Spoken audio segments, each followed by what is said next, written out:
until the mail slot in her door slowly swung open. Hey, I'm Sapphire. Want to hear something scary?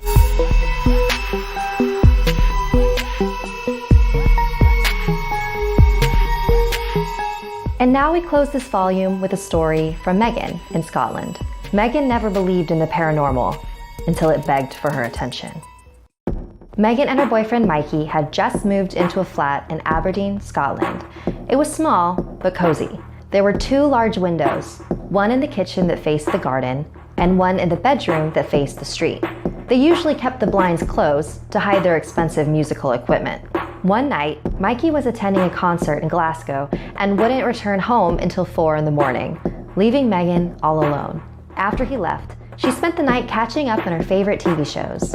She fell asleep with her TV on, but a sound jolted her awake around 11:45 p.m. It was a slow knocking. She got out of her bed, thinking that it was her upstairs neighbor asking to turn her TV down, as it was still blaring when she woke up. She readied her apology in her head and walked to the front door. But when she looked inside the peephole, no one was there. She shrugged it off, thinking she must have been imagining the sound, and walked back to her bedroom. And then she heard it again. It was coming from the kitchen. She must have forgotten to close the blinds that night, because when she turned on the light, she was face to face with a woman in the window. She was wearing a dark overcoat, and her long red hair hung around her face like seaweed. Her mouth was twisted up into a terrifying grimace, showing the few rotten teeth she had left. Megan knew what this was. Her grandparents told her the stories when she was little. That was no woman. That was a banshee. In Irish mythology, a banshee is a female spirit who lives by the river. They usually have the appearance of an old hag, but are capable of making themselves as young and beautiful as they choose. In Ireland and Scotland, it is traditional for women to wail or keen at funerals. So if you hear the keen of the banshee, she's alerting you that death is nearby.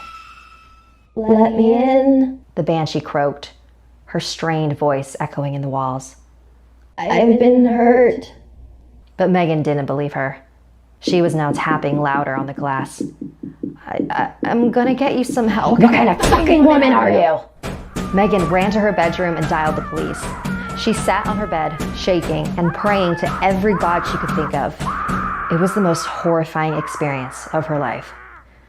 The banging on the window had stopped. Is she gone? Megan thought to herself. But then she noticed a shadow from behind her bedroom curtain. Little bitch. You think you're too good? There was nothing Megan could do but wait there while the banshee taunted her. Then she saw red and blue lights flash outside. Finally, the police were here. She went to the front door where she could hear the mumbled voices of the officers outside. She was just about ready to let them in when she heard, "It's her. It's her."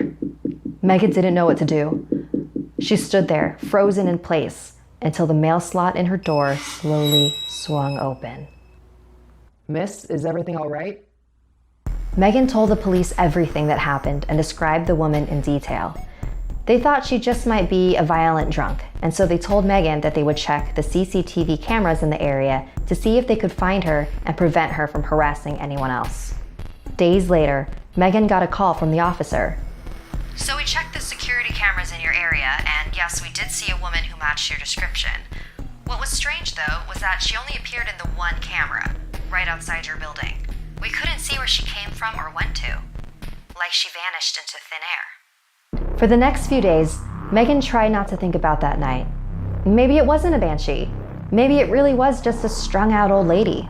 Because if it was a banshee, that meant that someone close to her was going to die very soon. About a week after the incident, Megan's friend called her to tell her that her mother had passed. Whether or not it was just a coincidence, Megan didn't want to tell her friend about what she saw. What if there was something she could have done? Ever since that night, strange but subtle things continued to happen in that flat. Megan's wind-up music box would suddenly begin playing when no one was near it. Lights would flicker on and off. The water in the bathroom would randomly turn itself on. Centuries ago, when a well would overflow, it was a sign that a banshee was near.